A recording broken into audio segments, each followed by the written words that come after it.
Assalamualaikum dan selamat kembali ke Domir TV.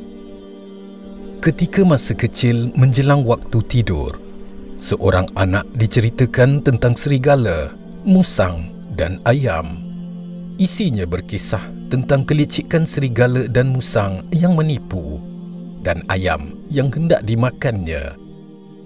Kisah tersebut merupakan susunan nasihat yang penuh makna agar selalu berwaspada pada manusia yang bersifat licik. Melalui cerita tersebut, pesannya menukilkan berbagai tipuan yang dilakukan makhluk untuk menutupi nafsu serakah dan kekejaman yang sebenar. Karakter manusia yang demikian perlu diwaspadai. Di dalam sebuah hadis qudsi, Rasulullah SAW pernah bersabda, Allah Ta'ala berfirman, sungguh telah benar-benar aku ciptakan makhluk yang lisannya lebih manis dari madu, namun qalbunya lebih pahit dari kesabaran. Maka aku bersumpah dengan diriku, pasti akan aku timpakan kepada mereka fitnah yang menjadikan orang-orang yang telah dewasa tidak boleh menghindar. Apakah mereka hendak menipuku atau mereka hendak berbuat lancang padaku? Demikian jelas dan pasti ancaman Allah terhadap manusia yang munafik. Al-Munawi menjelaskan bahawa secara tersurat, hadis ini menjelaskan karakter manusia yang suka menipu, tetapi pada zahirnya bertopengkan kebaikan supaya memperoleh sanjungan dan menutupi sifat buruk lainnya. Mereka hanya sebatas menutupi cintanya terhadap kenikmatan dunia. Sementara sebenarnya ia sangat benci dan memusuhi pemilik kejujuran. Pada dirinya telah dipenuhi sifat haiwan serta hasrat keserakahan yang menggunung. Perilaku manusia yang berkarakter demikian telah diingatkan Allah melalui firman-Nya. Dan di antara manusia, ada yang bicaranya tentang kehidupan dunia mengagumi engkau, wahai Muhammad. Dan dia bersaksi kepada Allah mengenai isi hatinya, padahal dia adalah penentang yang paling keras. Allah mengelompokkan manusia dalam dua golongan, iaitu orang munafik penuh kelicikan dan orang mukmin yang beramal untuk mencari redha-Nya. Asbabul Nuzul, ayat di atas diturunkan berkenaan dengan seorang munafik bernama Al-Akhnas bin Shuraik Al-Aqafi.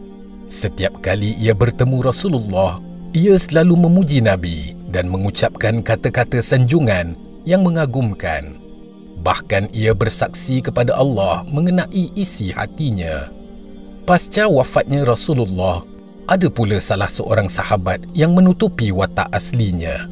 Adalah seorang kaum Khawarij yang bernama Abdurrahman bin Muljam. Ibn Muljam dengan kejam membunuh Saidina Ali ibn Abi Talib. Peristiwa ini terjadi pada tanggal 26 Januari 661 Masihi saat Saidina Ali memimpin solat subuh di Masjid Agung Kufah. Dalam kehidupan, ada beberapa jenis manusia yang berkarakter serigala berbulu kambing biri-biri atau musang berbulu ayam, iaitu pertama, karakter munafik dan pemilik kelicikan. Pemilik karakter ini dominan bermulut manis dan berperilaku baik, tapi menyimpan kedengkian dan dendam yang menggunung. Kata, janji dan amanah yang dikatakan mereka ini seakan membawa pesanan kebaikan, namun semua hanya lisan semata. Kelicikannya melebihi licinnya belut. Untuk itu, agama dijual beli dan digunakan untuk meraih apa yang diinginkan. Tanda pemilik watak keji ini diingatkan Rasulullah melalui sabdanya. Tanda-tanda orang munafik ada 3. Jika berbicara, berdusta. Jika berjanji, mengingkari. Dan jika diberi amanah, mengkhianati. Kedua, penyebar fitnah. Untuk memperoleh apa yang diingini, watak-watak serigala dan musang melakukan fitnah dan adu domba terhadap komuniti yang ingin dimakannya. Hal ini dilakukan untuk melemahkan kekuatan dan kesatuan komuniti hingga lumpuh. Pendekatan fitnah ini dianggap lebih efektif kerana tidak memerlukan modal yang besar. Melalui cara ini, tumbuh perasaan membenci, mencurigai, mencari aib sesama dan putusnya silaturrahim. Di dalam politik, ia terkenal di bawah nama kaedah Divide et Impera, Divide and Conquer. Hal pemfitnah ini dinyatakan Allah dalam firman-Nya, "Janganlah engkau patuhi setiap orang yang suka bersumpah, lagi berkepribadian hina, suka mencela, berjalan kian kemari, menyebarkan fitnah, iaitu berita bohong." Ketiga, malas dan serakah.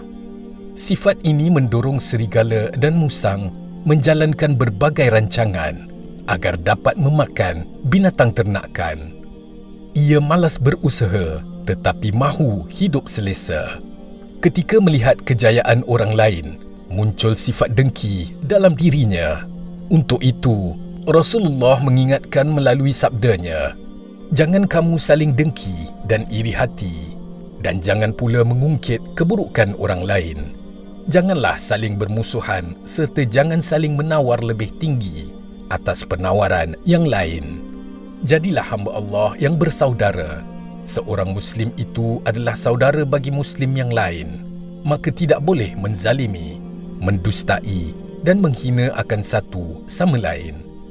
Seseorang telah dikatakan berbuat jahat jika ia menghina saudaranya sesama Muslim. Setiap Muslim haram darahnya bagi Muslim yang lain. Demikian juga harta dan kehormatannya." Keempat, sombong. Ketika serigala dan musang berhasil menipu mangsanya untuk dibunuh, muncul sifat sombong pada dirinya. Sombong atas kelicikannya yang mampu menipu objek yang dimangsa. Sifat ini membuatnya terus mengulangi perbuatannya. Ia yakin dengan kemampuannya mampu menipu mangsanya dan lepas dari pengawasan penternak. Untuk itu, Allah Subhanahu wa Ta'ala mengingatkan melalui firman-Nya, "Dan janganlah kamu memalingkan mukamu dari manusia kerana sombong, dan janganlah kamu berjalan di muka bumi dengan angkuh. Sesungguhnya Allah tidak menyukai orang-orang yang sombong lagi membanggakan diri." Kelima, hilang rasa malu.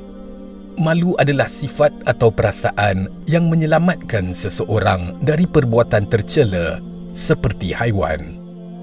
Dalam Islam, malu merupakan bukti manusia yang berakhlak dan beradab. Perilaku serigala dan musang pada dasarnya bermula dengan hilangnya rasa malu. Ia tidak malu menikmati hasil yang tak pernah diusahakannya.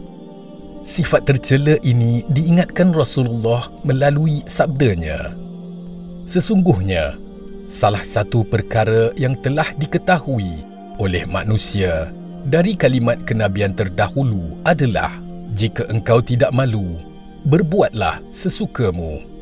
Dalam kehidupan di dunia, pemilik karakter serigala dan musang ini dilihat pada percakapannya yang tidak mencerminkan apa yang dilakukannya. Tatkala ia berkata jujur, sebenarnya ia tidak jujur.